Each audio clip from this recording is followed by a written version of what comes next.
cordial saludo a toda la audiencia. Yo soy Muriel Laurens y voy a estar conversando hoy con dos coleccionistas de libros, Juan Francisco Hernández y Sebastián Mejía.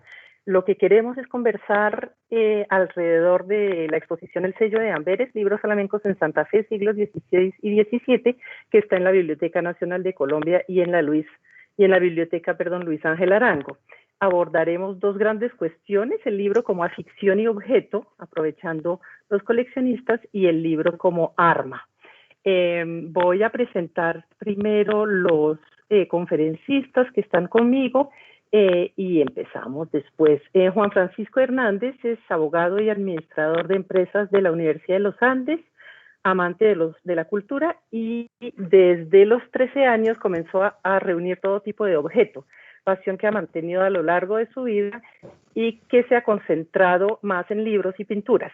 Considera que el coleccionista juega un papel esencial en la sociedad, pues con su actuar se encarga de proteger las muestras concretas de la historia que recibe de una generación para transferirlas a otra, siempre buscando su conservación y su estudio para lograr con ello enriquecer el acervo recibido de unas manos pasadas antes de entregarlo a las manos futuras que deben recibirlo.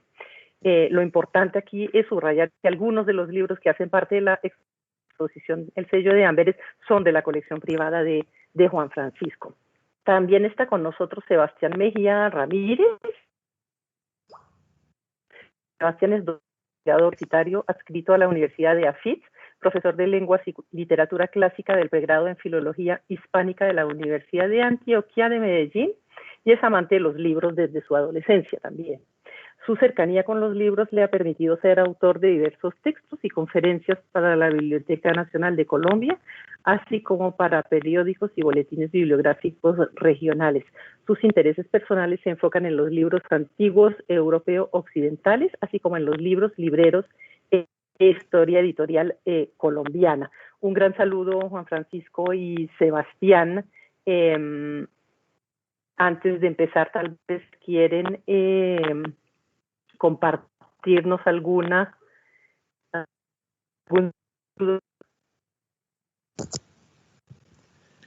No, Muriel, muy agradecido de estar en este conversatorio.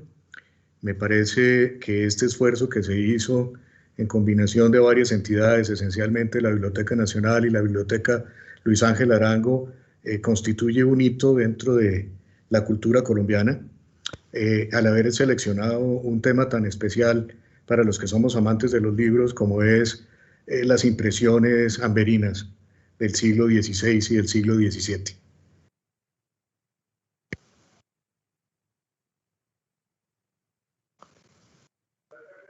Sebastián. Agradezco también por mi parte la invitación, destacando el noble gesto de la exposición, de allegar también material bibliográfico existente en acopios particulares y así visibilizar un poco la labor de los amantes de los libros. Ya, yo creo, gracias. Bueno, hay una cosa muy importante. No, hay una cosa muy importante para resaltar, es la participación de la Embajada de Bélgica, la señora embajadora de Bélgica, y realmente ella fue el origen de todo esto, y pues sin la colaboración inicial de ella y todo el trabajo posterior, realmente tampoco hubiera sido posible sacar adelante esta exposición.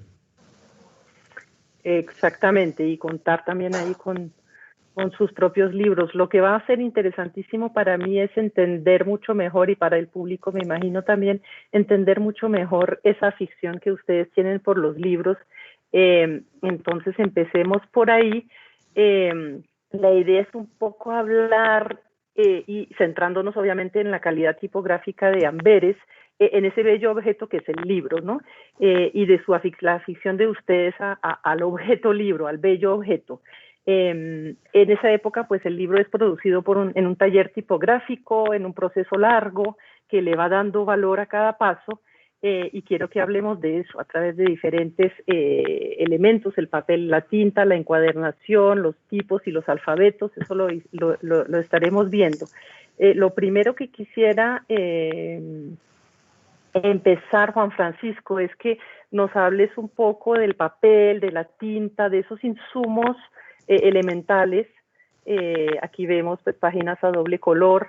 ¿Qué sabes de eso, de este asunto del papel, del costo, etcétera? Sí, mira, en realidad cuando nace la imprenta, más o menos a mediados del siglo XV, la imprenta de tipos móviles, el desarrollo tecnológico de la imprenta fue relativamente rápido.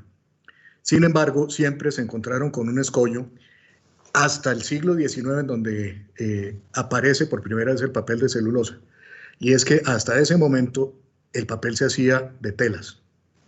Entonces existían unas personas, que eran unos mercaderes, que se iban recorriendo Europa pueblo por pueblo, recogiendo esas telas para después llevarlas a los sitios de acopio cercanos a los molinos en donde se iba a hacer la producción de papel. Estos mercaderes tienen un valor muy importante porque asimismo como van recogiendo telas, también van distribuyendo los libros en los diferentes sitios y van de alguna manera distribuyendo cultura porque van llevando productos de un sitio a otro, libros o artesanías o ese tipo de cosas. Pero bueno, ya concentrándonos específicamente en el papel, esas telas eran llevadas a unos molinos. Los molinos siempre quedaban cerca de ríos importantes que tuvieran un flujo de agua permanente en el curso del año. Y se comenzaba a derretir esa tela para efectos de generar una especie de pasta que se iba comprimiendo para efectos de ir constituyendo lo que hoy en día conocemos como una hoja, que es un principio que desde muy antiguo ya se conocía, solamente que se utilizaban otro tipo de materiales como el papiro. En este caso, las telas tenían que ser telas blancas para efectos de que el papel final pudiera tener una coloración lo más blanca posible.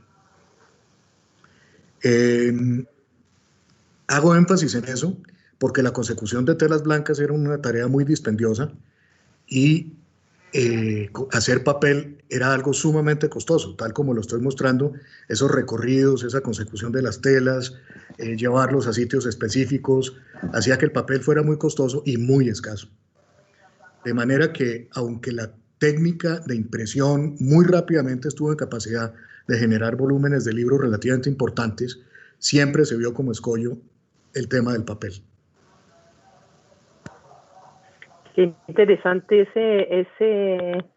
esta historia del papel y entiendo también que se publicaba solo con tinta negra y roja por las técnicas para producir tinta, pero me quiero mover a la encuadernación.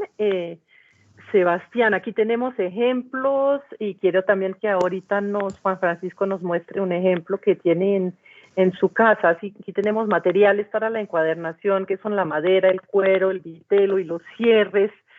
¿Nos puedes hablar un poco de esto, de qué es atractivo para ustedes? Correcto.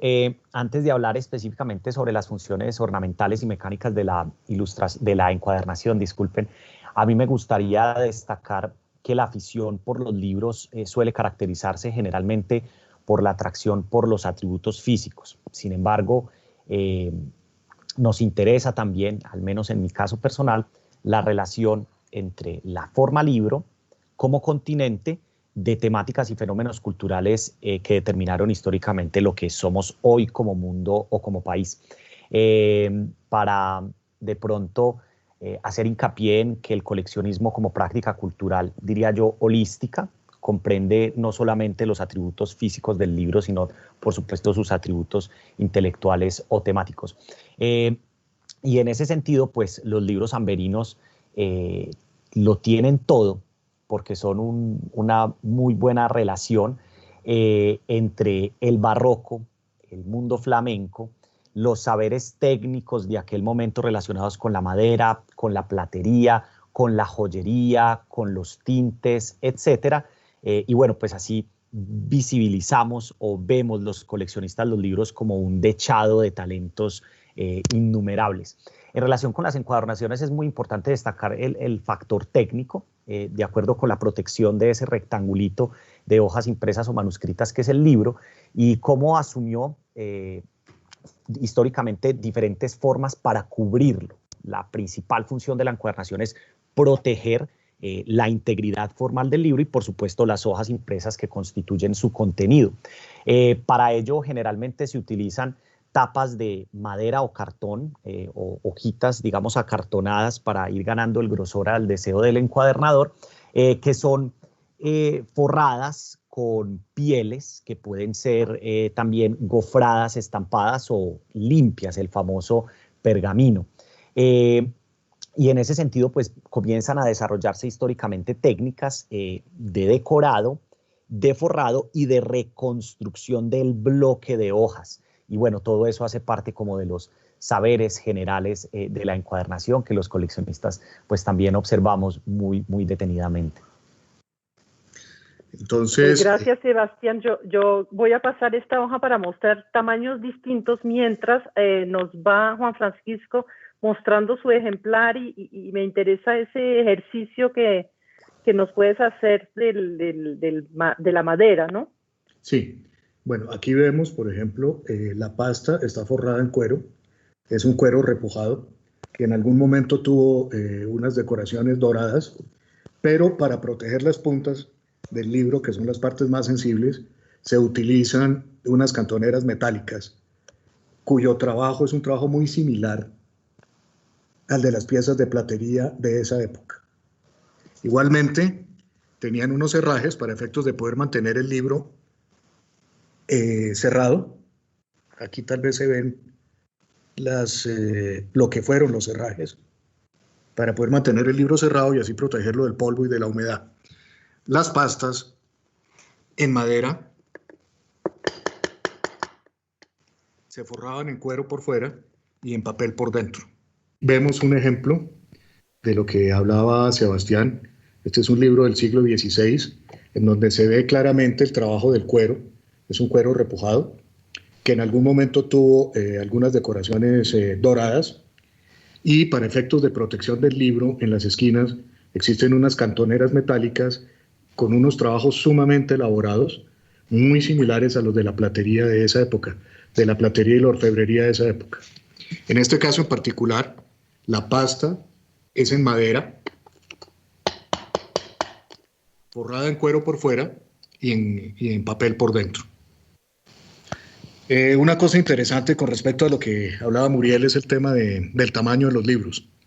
Finalmente, dado el costo del papel y la dificultad pues para su elaboración, en un momento dado, algunas personas comenzaron a hacer unos cálculos matemáticos sumamente cuidadosos para efectos de conseguir el tamaño ideal, de manera que la pérdida del desperdicio de papel fuera mínima. Y de ahí que comenzaran a aparecer los libros en los formatos que nosotros normalmente conocemos, como pliego, medio pliego, cuarto, 16avo, octavo, bueno, en fin, lo que sea. O una miniatura como la que se muestra ahí en pantalla, que debe ser un 32avo. Esa particularidad hace que los libros que tengan tamaños distintos sean unos libros sumamente costosos, porque eran unos libros que generaban unos desperdicios enormes de papel. De manera que libros de tamaños inusuales, ya de por sí, son libros muy costosos. Wow, qué interesante estas precisiones sobre tamaños y calidades y encuadernación. Quiero avanzar hacia allá el interior del libro, ¿no? La calidad tipográfica de la imprenta en Amberes se debe a muchísimas cosas, en parte a la cantidad de tipos móviles en idiomas distintos que son accesibles en Amberes, donde se maneja una multitud de lenguas y una multitud de alfabetos. Eso quiere decir que hay tipos móviles en latín, que es el idioma pues más importante de la imprenta en ese momento, pero también en griego, en hebreo, en árabe, en idiomas vernáculas también. Hay a su vez en Amberes operarios capacitados para organizar esos tipos móviles en la imprenta. y eso nos da una organización de la página interior que puede ser de este tipo, ¿no? Con márgenes, con encuadres en el centro, toda esa parte como técnica de la impresión del libro también puedo mostrar eso, los alfabetos en otros idiomas implican un trabajo en el taller que refleja ese multilingüismo, este multiculturalismo que tal vez es ilustrar un poquito. Y yo mientras tanto voy aquí pasando los ejemplos. Aquí es la gramática hebrea publicada por Plantino, un editor del que hablaremos ahora.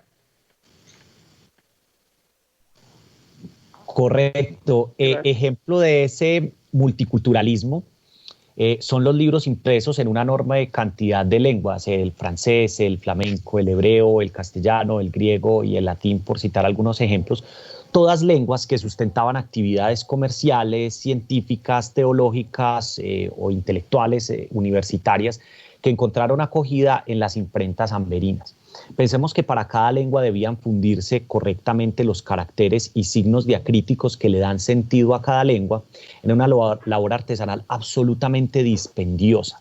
Y si bien era un libro impreso en 2, 3 o 4 lenguas, era justo 2, 3 o 4 veces que debía repetirse el proceso de producción de los tipos y su ensamblaje tipográfico. Estamos hablando de una empresa verdaderamente heroica que terminó produciendo libros como los que tú ilustras, o me permito también citar el caso de la Biblia políglota de Arias Montano.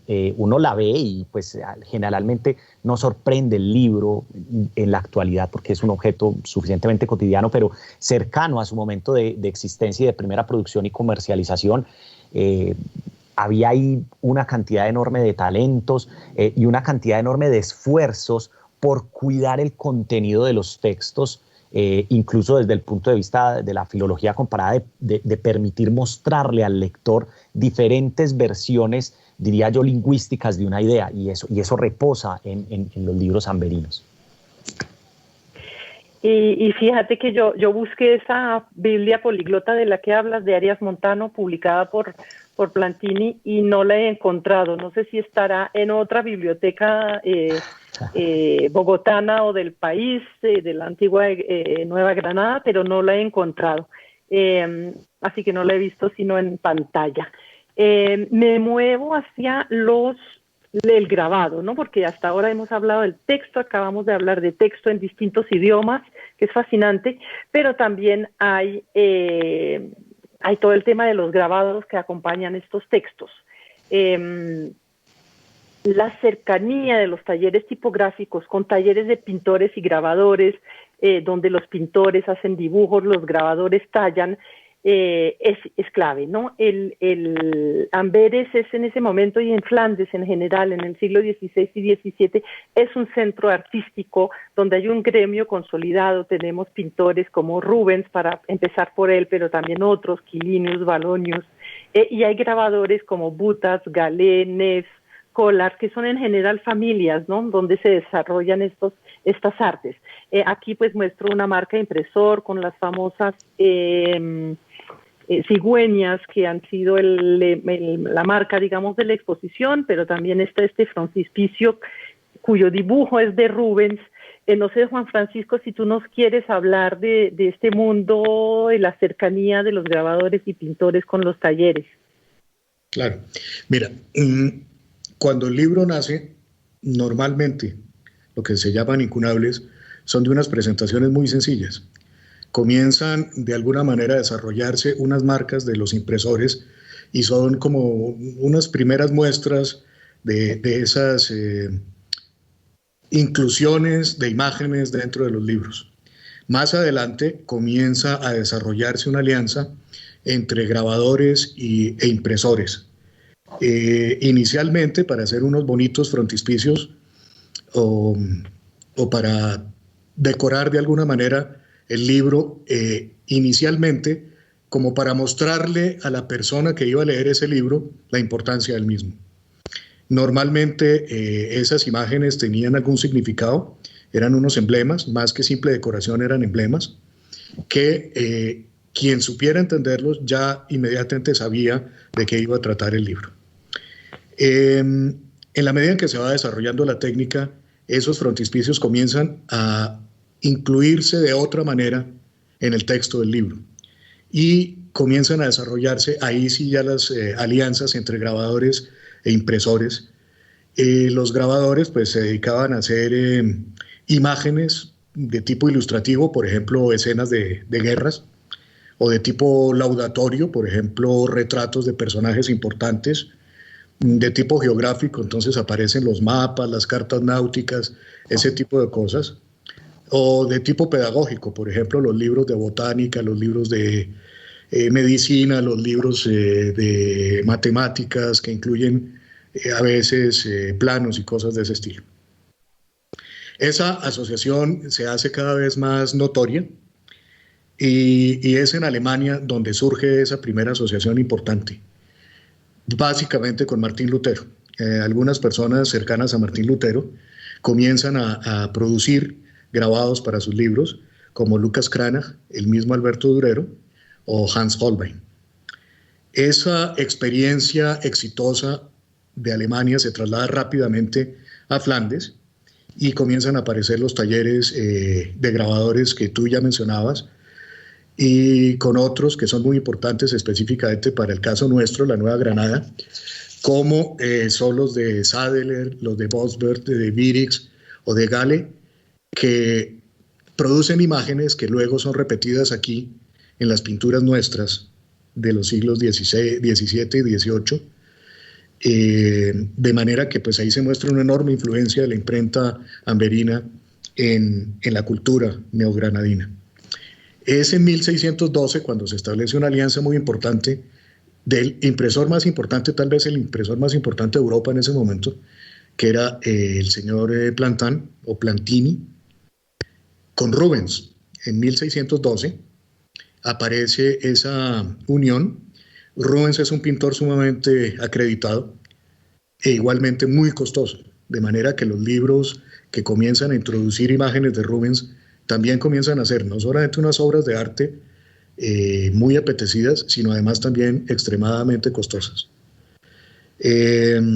Después esa alianza con Rubens comienza, digamos, a hacerse con otro tipo de pintores como Van Dyck o Van Dyck, y con los que ya mencioné, de manera que el libro en ese momento ya comienza a entenderse no solamente como un objeto, con un contenido de conocimiento, sino además con un contenido artístico como obra de arte.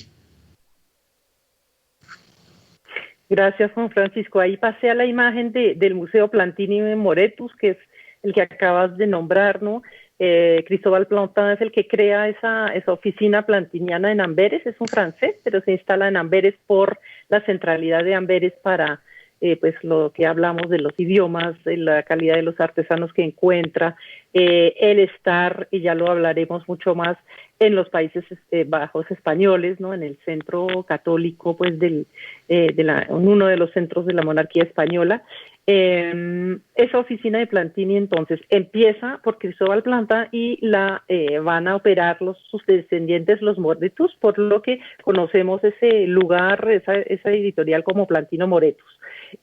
Aquí todavía es un museo actualmente, la casa donde operaron gran parte de la imprenta, y podemos ver pues las prensas y los tipos móviles. Ahí se publicó la gramática hebrea de Isaac, que acabamos de ver, un libro de botánica que ya proyectaré, de Doduns, el Atlas de Ortelius. Son unos títulos muy destacados de la época. Libros religiosos también, ya tendremos ocasión de hablarlo. No sé, Juan Francisco, si quieres completar, pero antes de darte la palabra, quiero insistir en que en la exposición el Museo Plantin Moretus nos prestó algunos objetos, una reproducción de una carta de Plantin al Papa, en la cual explica por qué elige, entre otras cosas, ¿no? Explica por qué eligió Amberes, nos prestó una caja de tipos móviles con la impresión hecha a partir de esos tipos y unos videos sobre el oficio de grabador, de impresor, que vale la pena ver en la exposición. Juan Francisco, no sé si quieres completar algo sobre la oficina plantiniana, tal vez. Pues, a ver, digamos que un poquito sobre la arquitectura del museo, que es un tema un poco alejado de los libros, pero que tiene relación con ellos. Cuando se hace la primera edificación por parte de Plantin, es una edificación mucho más sencilla que la que estamos viendo ahorita, pero en la medida en que fue creciendo el negocio y se fue convirtiendo en una persona de muy buen dinero, fue creciendo ese edificio que llega al estado actual en el siglo XVII, cuando Baltasar Moretus hace una reconstrucción radical y convierte esa pequeña construcción en un verdadero museo. Ya desde ese momento comienza a tener características de museo. Ellos tienen una biblioteca en donde conservan, si no todos, por lo menos la inmensa mayoría de las publicaciones que se hicieron a lo largo del tiempo en Plantin Moretus. Y se ve que el sitio de trabajo se combinaba con el sitio de vivienda de las personas, que eso es una cosa muy interesante, porque una parte del museo es la casa en donde están obras de arte, hay cuadros de Rubens, por ejemplo, retratando personajes de la familia, o hay cuadros, objetos muy interesantes, y la otra parte es lo que tiene que ver con el trabajo. Entonces es donde están las imprentas que nos están mostrando las planchas, los tipos, bueno, ese tipo de cosas. Creo que Sebastián iba a hablar un poquito de los libros más importantes producidos en Plantin Moretus.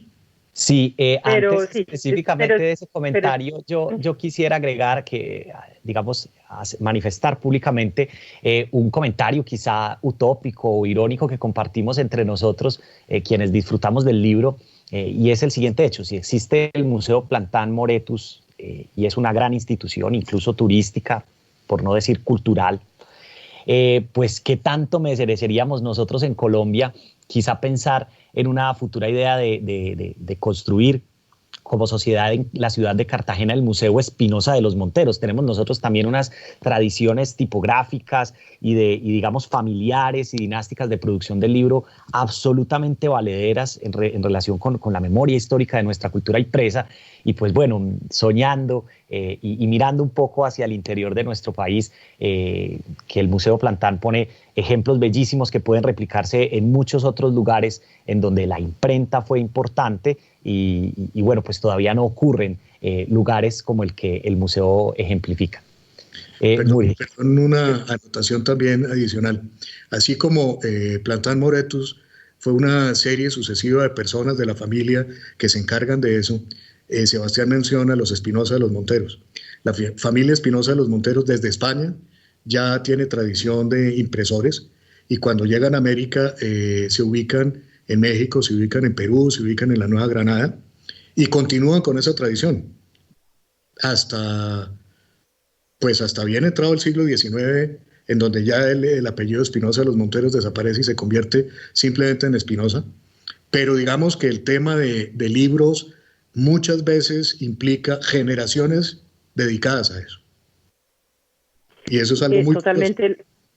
La mayoría de esos, si no todos, esos impresores flamencos pasan de generación en generación. Me gusta decirlo también muchas veces a través de las viudas de mujeres, pues que heredan el negocio y lo trasladan a sus hijos o yernos. En fin, se van haciendo unas dinastías que son claves, ¿no?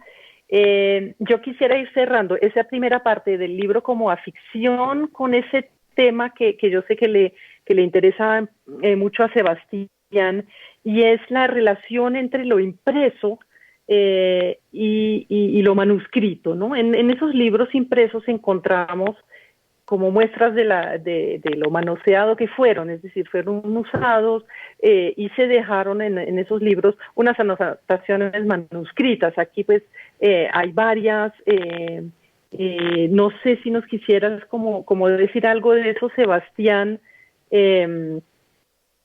de tu interés por esa conexión entre escrito e impreso.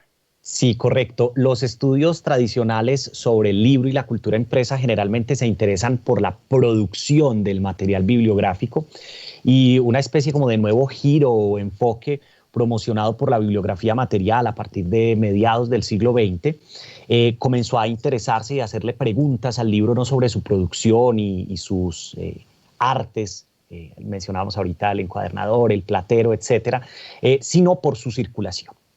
Los nuevos estudios, diría yo, culturales o humanísticos, se interesan por las formas de circulación de los objetos bibliográficos o documentales. Y en ese sentido, pues, el estado material, dibujos encima, inscripciones tachadas, hojas arrancadas, son todos, diría yo, vestigios materiales cuasi arqueológicos que permiten decir, hombre, pues querían el libro, no querían el libro, les interesaba era dibujar en las hojas blancas o en los reversos blancos de las hojas, o les servía era como material.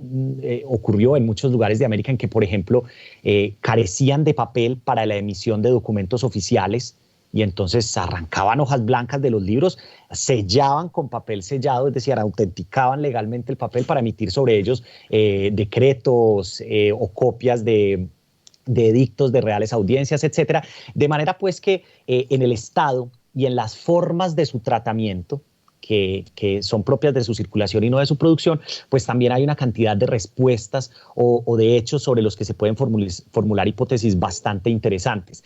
En ese sentido, pues los libros, cabría aclarar que cargan consigo la historia también, no solo de sus productores, sino de sus propietarios y de los usos que le dieron sus propietarios a lo largo del tiempo. Los rasgos de su maltrato o cuidado pretérito son también hoy objeto de estudio sistemático. Esas anotaciones o marcas son justo las que lo testifican como un objeto vivo, no como una simple mercancía, sino como un objeto en donde yace la cultura o yacen las formas comportamentales, etcétera, de un grupo o sociedad.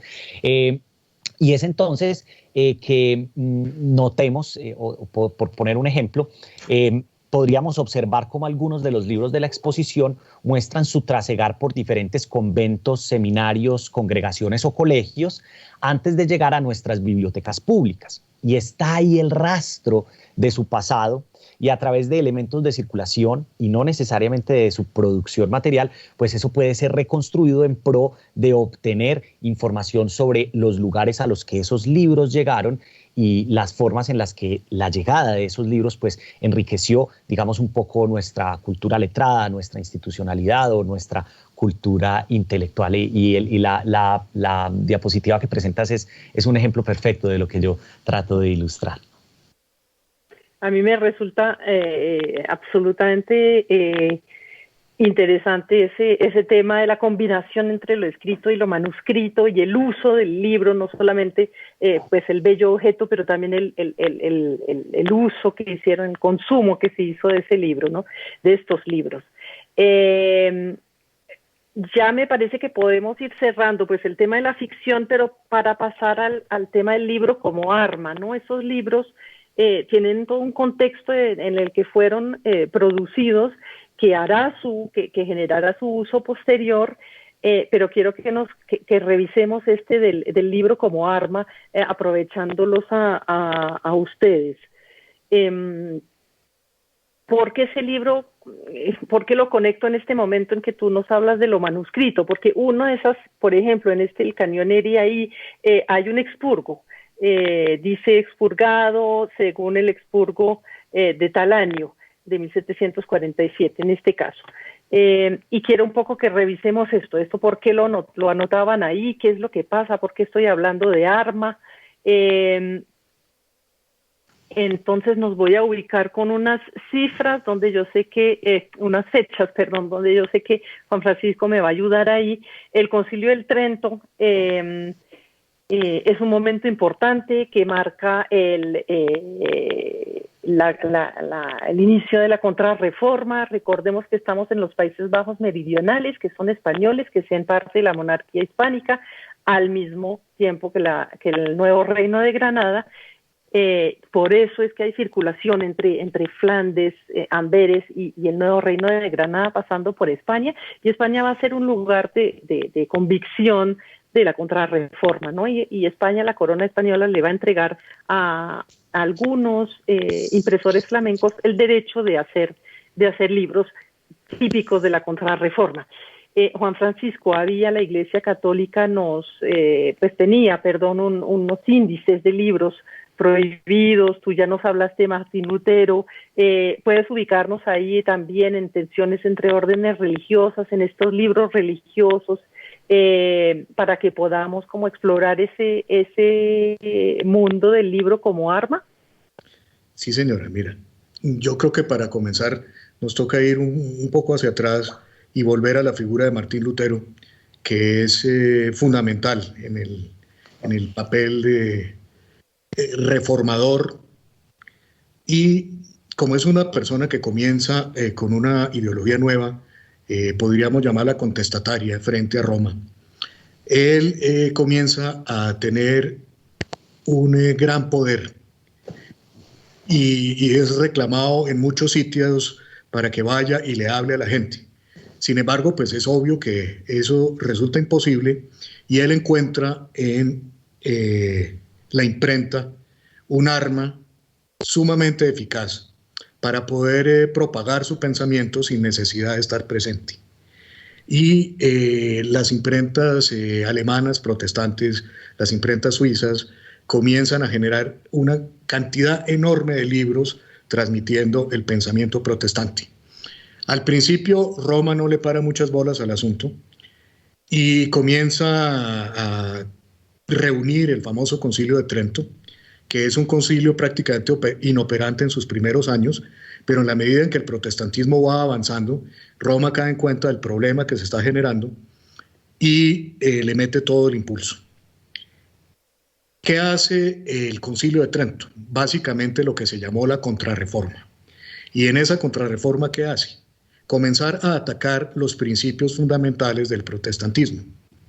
Uno de ellos es la libertad de pensamiento, la libertad de lectura de la Biblia, que eso es un tema esencial, y de interpretación de la Biblia. Entonces, Martín Lutero, por ejemplo, predica que las Biblias se publiquen en las lenguas vernáculas para que la gente las pueda entender más fácilmente, porque el latín pues era la lengua de la iglesia, pero no la dominaba el vulgo, de manera que la iglesia pues entonces en su contrarreforma lo que hace es establecer cuál es la Biblia que se puede leer y en general cuáles son los libros que se pueden leer. Entonces todos los libros comienzan a tener la necesidad de contar con una aprobación para que puedan ser publicados y puedan ser vendidos. Esa restricción, esa censura, llevó al tema que tú mencionas, las expurgaciones. En general podemos hablar de una censura previa que hacían los obispos o la Inquisición, que en el caso español era muy, muy preponderante, pero llegó a niveles mucho más bajos. Por ejemplo, los priores de las comunidades podían generar algún tipo de expurgaciones, e inclusive las abadesas en los monasterios de clausura podían prohibir la lectura de cierto tipo de libros. Esto nos lleva también a que las imágenes, es decir, Martín Lutero propende por la lectura, el Concilio de Trento propende por la imagen. Entonces, en un momento dado, aparece, digamos, como un mecanismo de interpretación de imágenes, lo que se llama la retórica barroca.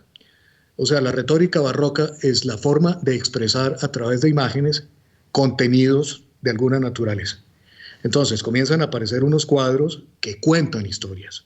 La gente aprende a leer esos cuadros. Los colores significan cosas, la posición de las manos significa cosas, la posición de los cuerpos significa cosas, la introducción de cierto tipo de objetos como una cortina, como un ramo de azucenas, significan cosas. Entonces la gente no tiene que leerse un libro, la gente lo que hace es mirar un cuadro. ¿A dónde nos lleva eso? A que el Concilio de Trento, inclusive en su última sesión, en la sesión 14, establece una serie de reglas para que los cuadros puedan ser pintados. Y esto es muy importante porque esas reglas, es decir, en un momento dado cuando se hace la imagen, y la imagen cuenta con una aprobación, los talleres de grabadores comienzan a generar esas imágenes para repartirlas por el mundo entero. Y esto nos lleva a que ese pensamiento, digamos, de Trento comienza a mostrar una presencia en la pintura universal. Es decir, cosas que salen de los talleres sanberinos llegan a la Nueva Granada, o llegan al Japón, o llegan a Italia, o llegan a España, y se pintan básicamente iguales. Es decir, hay representaciones japonesas del Ecce Homo que son esencialmente idénticas a las representaciones españolas o a las representaciones neogranadinas, con una única diferencia, y es que los ojos son un poco más rasgados. En ese momento, digamos, aparece lo que se llama la expurgación o el expurgo, y en algunas ocasiones ese expurgo no se hace en un inicio, es decir, cuando se publica el libro, sino se hace después, y es el permiso para leer. Entonces hay dos formas de control, una al momento de la impresión y otra al momento de la lectura. De acuerdo. Muchas gracias. Ya vamos a hablar más de ambas cosas, de tanto del expurgo dentro del libro como del expurgo en el momento de la impresión, pero antes de hacer eso quisiera, ya nos hablaste de forma muy interesante sobre el arma en términos religiosos. Quisiera, aunque no es totalmente separado, obviamente, darle la palabra a Sebastián para que perdóname un segundito. Perdóname un segundito, que olvidé un tema que es un tema sumamente importante, y es que en algún momento, cuando los libros se salían de ese canon, la Iglesia los ingresaba a un libro que se llamaba el Index. El Index Librorum Prohibitorum. Libro que entraba al Index era un libro que estaba prohibida su lectura, estaba prohibida su impresión y, por supuesto, su comercialización. Este tema es muy importante porque más adelante, cuando se hable de otro tema, vamos a volver a esto del Index. El Index es una institución que duró 400 años. Es decir, solamente Pablo VI eliminó en forma definitiva el Index de la Iglesia. Súper. Aquí, entonces ya volvemos a esto, pero aquí estoy con el Atlas de Ortelius, que es la idea de que podamos hablar un poco también del arma, que es la imprenta para la circulación de la novedad científica, esa literatura científica, médica, botánica, matemática, también va a circular a través de la imprenta, y es el momento de Ortelius de Mercator, que es tal vez más conocido.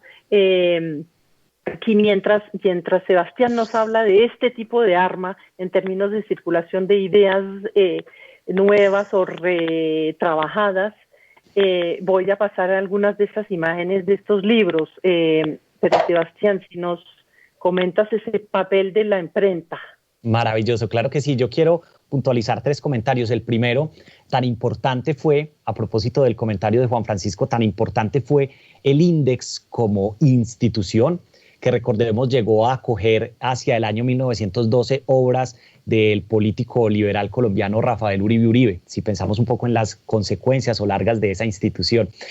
Además, pensar en esta relación territorio-forma-libro, en nuevas, digamos, en adelantos técnicos de la ciencia cartográfica que permiten proyectarlo bidimensionalmente sobre el papel. Estamos hablando también del siglo de las grandes exploraciones científicas, pero también de las grandes avanzadas coloniales del mundo moderno. De manera que el territorio, reconocerlo y dominarlo, pues era algo también que se facilitaba o se podía hacer a través del contacto con la forma libro, en el contacto con el libro y su contenido. Si es la palabra arma la que queremos usar, es entonces acertado pensar en las consecuencias ideológicas de la publicación y lectura de ideas. Es un arma, diríamos, ideológica, y por eso pues tan importantes instituciones de control como las que mencionaba Juan Francisco hace un momento. Haciendo entonces énfasis en que es de Amberes la producción de los libros, pero es quizá neogranadina o mundial su recepción y uso. En el campo teológico, como muy bien lo ilustraron, es un hecho absolutamente evidente, pero yo quisiera entonces dirigir el interés sobre aspectos quizá no eminentemente teológicos o institucionales de la Iglesia y en cambio pues utilizar con la excusa del Ortelius para hablar del libro amberino como receptáculo de aspectos que yo llamaría científicos, filológicos, matemáticos, médicos, científicos o cartográficos. Y la imprenta pues entonces se convierte o es durante esa época de cambio también el sitial del conocimiento científico propio del humanismo que va dejando progresivamente atrás la antigua escolástica del medioevo. Recuerden que es también un momento en el que la forma libro y las nuevas formas de su uso dentro del marco general del humanismo, que no es polar ni definitivo, se habla incluso de una cientificación del cristianismo, más no de una cristianización de la ciencia, un poco para que lo entendamos en términos de matices y no de polaridades. La manera en la que entonces la lectura solitaria y mental, por ejemplo, como práctica difundida por la modernización de las universidades barrocas, aumentó los índices de alfabetización, los cuales a la vez promocionaron el libro como arma ideológica, como un medio de acceso a nuevas formas de conocimiento diferentes al antiguo diálogo académico de la antigüedad. Los libros son entonces academias ambulantes y las ideas que transitan a través de ellos pues comienzan a descentralizar las formas de educarse, las formas de educar y bueno, el comentario que hacía anteriormente sobre las universidades. Y es ahí entonces donde es importante destacar la presencia en la exposición del Atlas de Ortelius, el cual es considerado el primer atlas de la era moderna, si bien los atlas anteriores a él estaban basados en proyecciones cartográficas antiquísimas que provenían de la antigüedad helenístico-romana. Es además entonces la edición que se exhibe de este atlas, una de las más tempranas proyecciones cartográficas de América. Si nos preguntamos en relación con la exposición siempre entre ese contrapunto entre producción y uso, Amberes, Santa Fe, Nueva Granada, pues es un libro que acoge la proyección cartográfica de nuestro continente y bueno, pues es un libro precursor en el reconocimiento, digamos, diría yo, iconográfico del territorio neogranadino o americano en términos cartográficos. Es además entonces un libro donde América destaca ya junto con otros continentes y con sus riquezas hídricas, geográficas y poblacionales, de manera que ahí está una parte de Santa Fe, de Nueva Granada, en un mapa que me permito contextualizar de esa manera. Adelante, Muriel. Gracias. Y aquí paso estas imágenes fantásticas. Una pequeña anotación que tiene que ver con el libro de Ortelius, y es que cuando uno está en el colegio aprendiendo geografía, siempre le hablan de Europa, Asia, África, América. Bueno, en esa época no existía, digamos, el concepto de Oceanía, pero Europa, Asia, África, América. Esa es la forma en que está distribuido el libro de Ortelius. La primera presentación es Europa, la segunda Asia, la tercera África y la última América. Gracias. Aquí yo me quedé en esa imagen de un libro médico, de un flamenco, un profesor flamenco, Baudouin, pero quiero retomar algo que dijiste, Juan Francisco, que es la imagen, ¿no? En esta imagen, en esa composición, tenemos a Santo Tomás de un lado y a Galeano del otro, en el frontispicio, ¿no? Simbolizando con libros atrás, uno tiene libros de un lado y el otro tiene frascos de médico atrás, ¿no? Entonces la portada refleja, nos habla del contenido del libro, que es una cosa muy interesante. Tenemos también, bueno, libros de matemáticas, que son fantásticos y que también nos hablan de la calidad tipográfica, ¿no? Poder reproducir estos dibujos en varias, en la imprenta es impresionante. Y aquí paro también sobre ese libro de Doduns, que es un libro que está aquí en la exposición, que es uno de esos libros publicados por Plantini, muy importante, ¿no? También de un flamenco. Entonces ese conocimiento flamenco llega acá y es utilizado acá, en este caso de Doduns por Mutis, obviamente. Y me voy hacia los privilegios de impresión, que es lo que ya Francisco, y que es clave en ese libro como arma, ¿no? Para el control católico, los libros, y sobre todo los libros religiosos, necesitaban una autorización que se introducía en los libros, al inicio de los libros, y aquí tenemos dos ejemplos. En latín, en el caso es la Suma Teológica de Aquino, y el español es el Enchiridión de Azpilcueta. Entonces podían publicarse en español o en latín o en cualquier idioma, en este caso producidos en Bruselas, que es la sede, ¿cierto?, del poder político en ese momento. No sé si quieres añadir algo, Juan Francisco, sobre esos privilegios de impresión que ya nos habías introducido. Aquí tengo, por ejemplo, una muestra de un privilegio de impresión que le dan específicamente a Baltasar Moretus. ¿Lo quieres mostrar? ¿Ahí se ve? Sí, y lo tienes que subir poco a poco para que lo veamos hasta abajo. Otro poquito. Eso, Bruselas, ahí aparece. Ajá. Esta es una autorización, un privilegio que le da Isabel Clara Eugenia a Baltasar Moretus para la publicación de un misal. De esos libros, por ejemplo, tú haces énfasis en uno que es el Enquiridium de Azpilcueta. Ese es un libro sumamente interesante y que tiene una altísima relación con las normas posttridentinas. Resulta que, digamos que todos los sacramentos estaban más o menos regulados, pero se les quedó uno por fuera, que era el de la confesión, que era el más difícil porque era en donde el factor humano tenía más incidencia, porque el confesor podía ser una persona de un pensamiento muy riguroso o a su vez podía ser una persona de un pensamiento mucho más laxo. Y el tema de la confesión era fundamental porque era una de las características propias de la Iglesia Católica Romana enfrentada con la Iglesia Protestante. Azpilcueta, básicamente el Enquiridium quiere decir guía, lo que hace es una guía de confesores.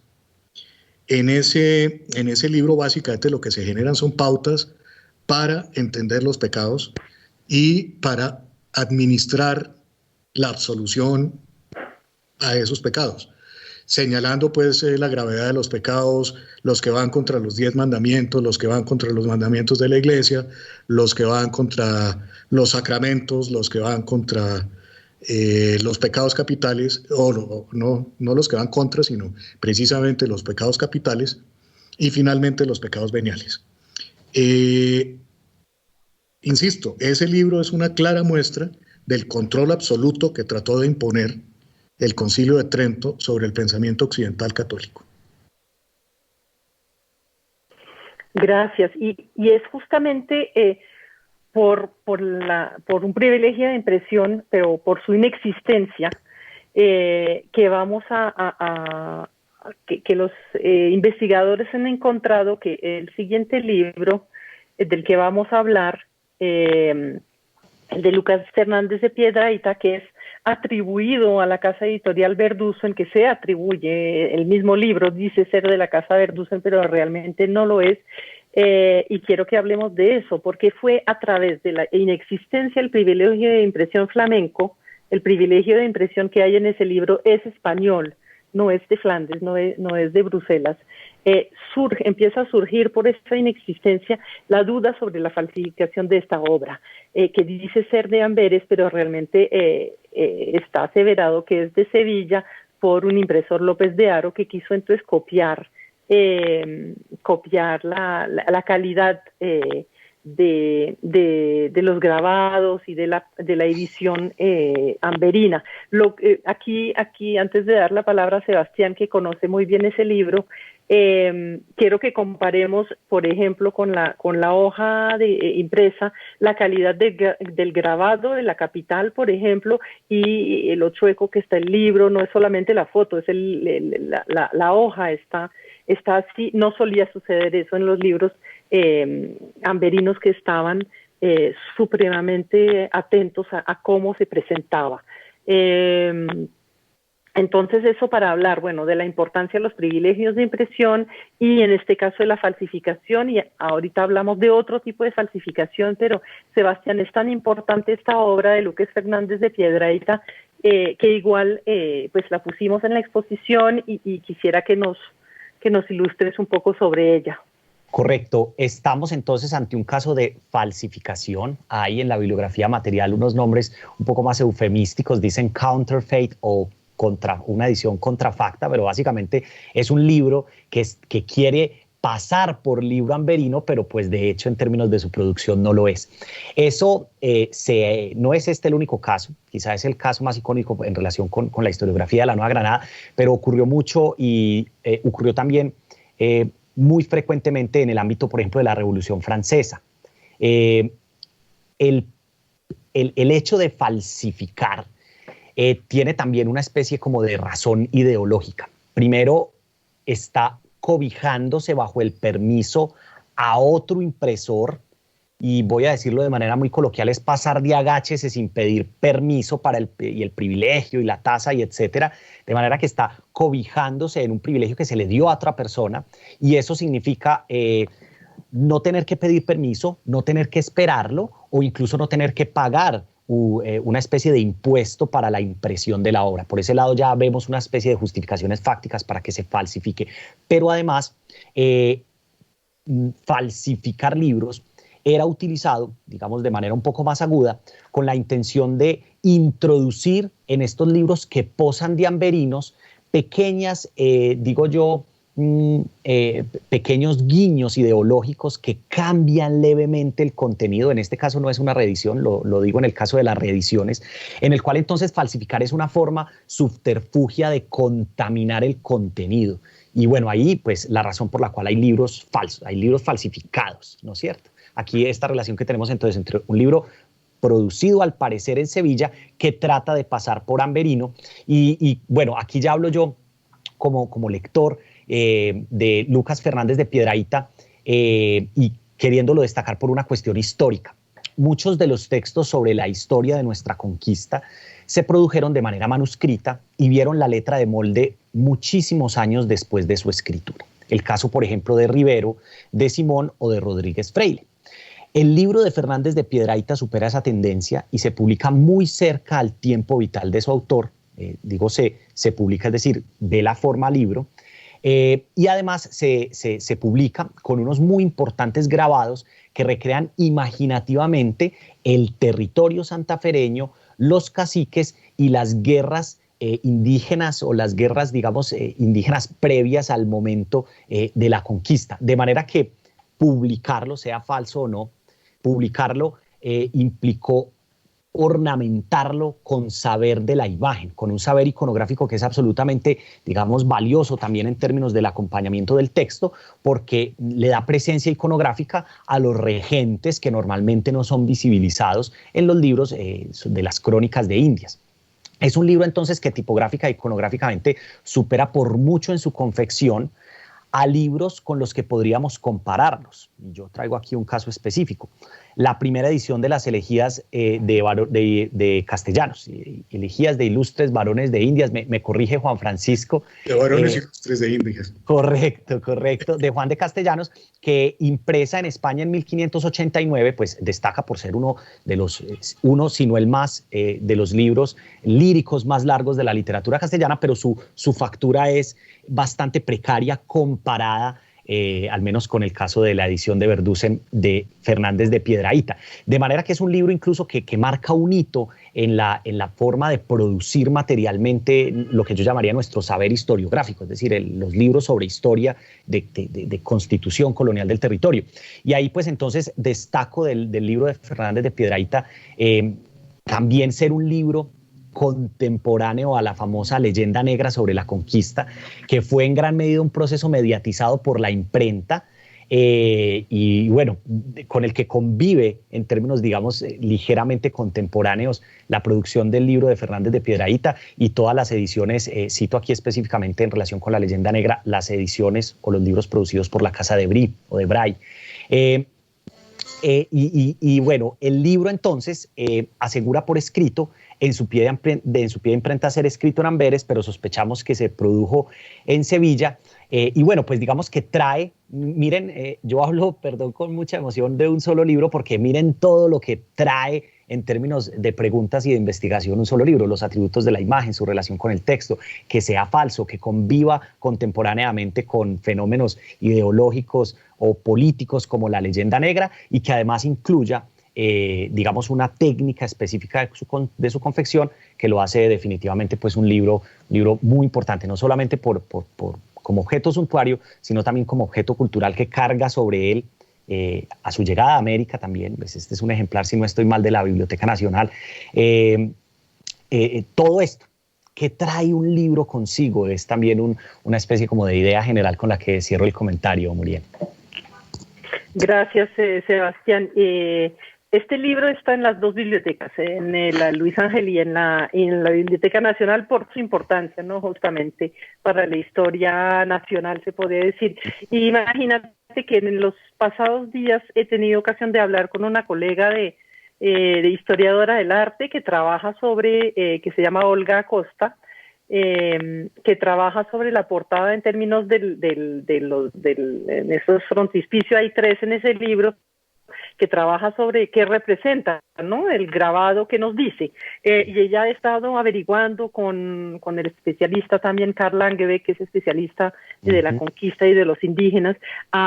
Tiene un trabajo que espero que lo pueda dar a conocer más allá de sus cursos, porque sé que en sus cursos lo trabaja, para analizar todas estas imágenes y esos grabados que están ahí, porque hay mucho, todavía más de lo que uno supone, ¿no?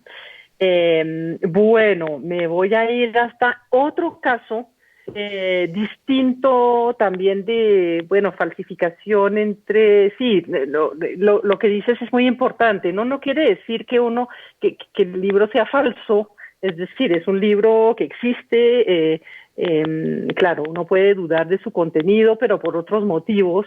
Y aquí la falsificación, digamos, o la copia, o más bien la voluntad de hacerse pasar por Amberino, dejémoslo así, ¿no? Existe también en este caso. Eso es un editor, Busquets, que es claramente conocido en el mundo de la edición, creo que todavía, por ser suizo, de Ginebra o Lausana, pero aquí aparece como siendo de Amberes.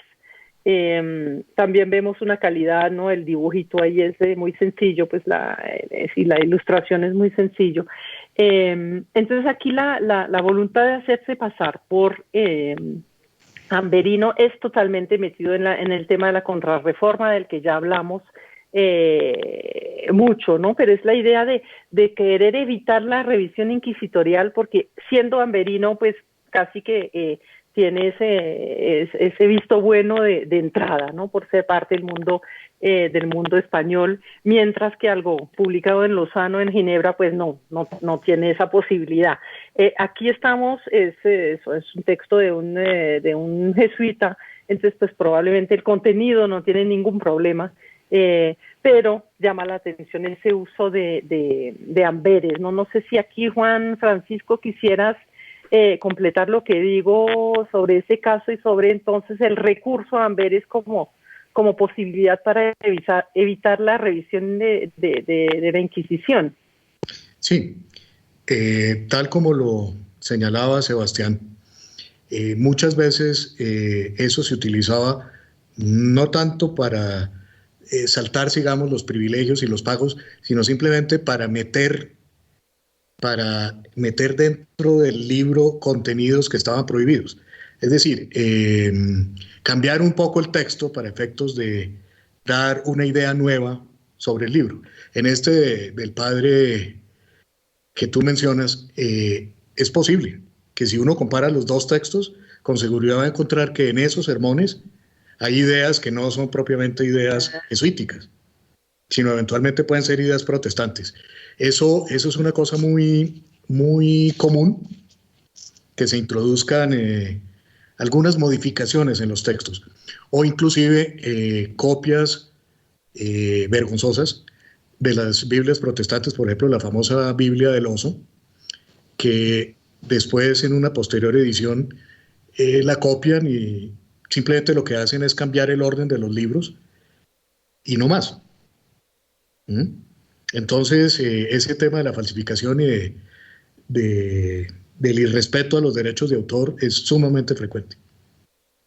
Qué interesante esto, pero nos desviamos un poquito de donde empezamos, que era el privilegio de impresión. Ahí quise meter ese caso de Lucas Fernández de Piedrahíta por su ausencia, y entonces otro de esos casos extraños de atribución a Amberes que nos permitieron entender como ese mundo de la contrarreforma todavía más.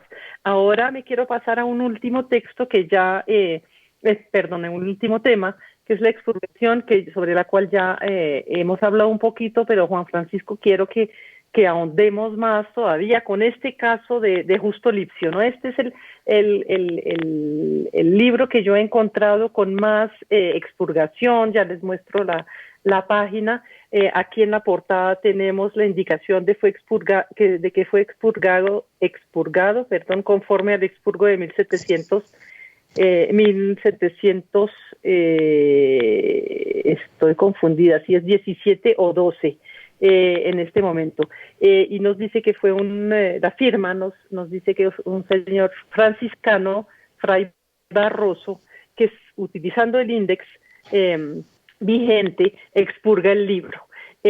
Quisiera, Juan Francisco, si nos puedes, además, y voy a irme moviendo entre estas dos páginas. Aquí en este caso la expurgación es así, tachando los párrafos o las frases indebidas. Quiero que nos hables de los otros formas de expurgar un libro, tachar, quemar, cómo se hacía eso. Si nos puedes profundizar un poco en lo que nos venías diciendo anteriormente. Yo creo que antes hay que ponernos un poquito en antecedentes.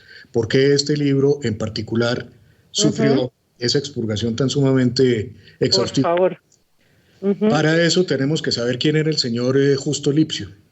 El señor es un humanista flamenco muy importante. En su momento fue considerado como uno de los grandes eruditos de Europa, pero tenía un problema, y es que era una persona sumamente oportunista y muy veleidoso. Cuando veía una oportunidad cambiaba de bando. Él inició sus estudios en Colonia con los jesuitas y después pasó a la Universidad de Lovaina.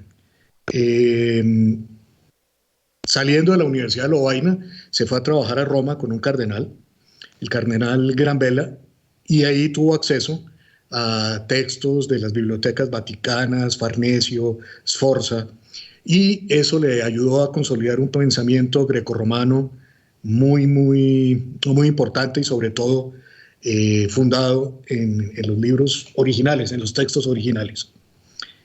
Después de eso lo invitan a la Universidad de Jena, y en la Universidad de Jena, para poder ser profesor, tiene que convertirse al protestantismo, y aquí está una de las primeras explicaciones. Se tiene que convertir al protestantismo y él no tiene ningún inconveniente. Se convierte, pero entonces lo comienzan a mirar como un traidor, porque no es un protestante de buena fe, sino es un protestante oportunista. Finalmente sale de la Universidad de Jena, pero dado su enorme conocimiento, algunos amigos logran conseguir una autorización de Felipe II para que él pueda hacer publicaciones. ¿Por qué el pensamiento de él es un pensamiento muy controvertido? Porque él tiene una concepción bastante humanista o humanística del mundo, y es uno de los grandes defensores de la idea de Maquiavelo de separar el Estado de la religión. Entonces ahí tenemos un segundo punto por el cual Lipsio tiende a ser una persona perseguida. De hecho, desde su primer momento en la Universidad de Jena hasta el momento en que ya comienza a propagar las ideas de la separación radical de la Iglesia y del Estado, la Inquisición le echa el ojo, y cualquier libro de él comienza a ser mirado en forma muy profunda. Hay un libro que es el Imago Primi, que es un libro que tiene que ver, se llama Imago Primi Secula Societati Jesu, que es un libro que se hace a los 100 años conmemorativos de los 100 años de la fundación de la Sociedad de Jesús, o sea, de los jesuitas. y en él participa este señor Lipsio, y es un libro que es muy importante, inclusive yo siempre hago alusión al tema del arte colonial, porque ahí es un libro de emblemas, y en uno de esos emblemas está la imagen del rapto de San Ignacio, que está en la iglesia de San Ignacio, que es una de las piezas más importantes de esa iglesia y de hecho del arte colonial neogranadino. Entonces, dada esa forma de vida de Justo Lipsio, pues evidentemente la expurgación era obvia. ¿Sí? Ahora, hay casos en que se llevan unas grandes sorpresas de libros, por ejemplo, que fueron publicados en esa época y que pasaron por la censura de la Inquisición y que, sin embargo, hoy en día, es decir, que pasaron por la Inquisición a principios o mediados del siglo XVIII y que en el siglo XIX pasaron al Index. ¿Sí? Entonces, eso lo que nos muestra también es que hubo grandes cambios en el pensamiento de la revisión de los libros. Es decir, las expurgaciones hay que mirarlas con cuidado porque depende de la época en que fueron hechas, pueden tener sentido posterior o inclusive cosas que no fueron expurgadas posteriormente pasaron al Index. Sí, las formas sí, normalmente la forma de estachar, en algunos casos recortan el pedazo y bueno, la quema, pero la quema ya es una censura de otra naturaleza, porque la quema no puede entenderse como una expurgación, sino como una purgación, porque en ese caso realmente lo que se hace es desaparecer la obra, en este caso lo que se hace es modificar la obra. Tienes toda la razón, aquí no lo tenía tan claro, quemar es desaparecer la evidencia, ¿cierto? No, digamos que los temas de las quemas importantes o desapariciones importantes del libro, la famosa Biblia del Oso, que estaba comentando, que es la primera Biblia protestante en lengua española. Ese fue un libro que se persiguió, no existen sino poquísimos ejemplares, que se salvaron porque los metieron, entiendo que además esos libros se conservan en muy mal estado porque los metieron entre un tonel con agua para efectos de que no los cogiera la Inquisición y los desapareciera. Entonces son poquísimos los libros que se conservan en buen estado. Fíjate, fantástico. Bueno, yo creo que dimos una super vuelta otra vez partiendo el libro como objeto costoso en parte, hecho a muchas manos, con muchos materiales. Lo vimos también como mercancía de los mercaderes flamencos. Lo vimos como arma ahorita bajo bastantes luces. No sé si ustedes quieren complementar algo que no hayamos tocado, que ustedes como coleccionistas nos quieren completar. Pues aquí terminamos con algo con el que terminamos la primera parte, que es las marcas humanas en el uso de los libros, el consumo de los libros, su circulación, y partimos de su fabricación en Amberes para ver su uso y sus intervenciones aquí. No sé, Sebastián, si quisieras añadir algo. Correcto. Más que añadir información nueva, que creo que ya hemos comentado suficientemente, yo quiero una vez más destacar la intención de la exposición por acoger acopios bibliográficos no necesariamente institucionales y, digamos, públicos, sino también visibilizar la labor de personas privadas que no por ser privadas se privan de compartir, digamos, su colección y cómo entroncan no solamente con el conocimiento que tenemos nosotros los amantes de los libros, sino también los libros que podemos aportar como complemento de exposiciones bibliográficas que parten, por supuesto, del estamento formal e institucional. Esa visibilización y esa amable invitación a conversar desde nuestro punto de vista para mí es invaluable y reitero, le agradezco inmensamente. Y fíjate que es un mundo pues que yo, por ejemplo, no conocía, el de los coleccionistas. ¿Por qué coleccionan? ¿Qué les gusta? En particular, pues de los libros, me parece fascinante eso, haberlos escuchado, porque no solamente se interesan por el libro como objeto, sino que conocen el contenido del libro, lo revisan, lo estudian, sí, están muy metidos, digamos, y muy interesados en compartir ese conocimiento y esos materiales, ¿no? Que me parece clave. Juan Francisco. Sí, no, simplemente quería cerrar esta conversación con una muestra, una expurgación de la Inquisición hecha en Popayán. Espérate, entonces desaparezco esto, listo. No sé si ahí se alcanza a ver. No, tienes que subirlo. Ahí está muy bien. Bueno, ahí está. Es una expurgación de un libro hecha por una comisión del Santo Oficio en Popayán en 1785. Ajá. O sea, ya en las postrimerías de la colonia. Eso es un caso muy raro. Ese es un caso muy raro, Popayán y que sea el Santo Oficio. Bueno, el libro es un libro muy, muy curioso, porque este solo libro daría para un conversatorio completo, porque es la vida de Santa María Magdalena, que María Magdalena pues es un personaje que ha sido un personaje bastante controvertido dentro de la iglesia. Hay quienes lo tienen como santa, hay quienes lo tienen como un personaje funesto, y hay quienes le dan otras connotaciones un poco más novelescas. Y curiosamente este libro trata sobre esas connotaciones novelescas de la vida de María Magdalena, y aún así cuenta con la aprobación del Santo Oficio. Bueno, ya de parte mía, pues agradecer el haber podido participar en esto. Para mí es un placer, y pedirle de paso al Banco de la República, a la Biblioteca Nacional, que continúen con esto, porque así como Amberes está León, está París, está Venecia, Cartagena, las publicaciones españolas, está Cartagena, que ese es un tema bien complicado, o el mismo tema santafereño. Sería muy interesante que se pudiera seguir con este tema. Sin duda, sin duda. Pues muchas gracias a ustedes dos, a Juan Francisco, a Sebastián, por este conversatorio del que aprendimos mucho, y esperemos que haya futuras exposiciones con más materiales de coleccionistas. Muchísimas gracias. A ti, gracias.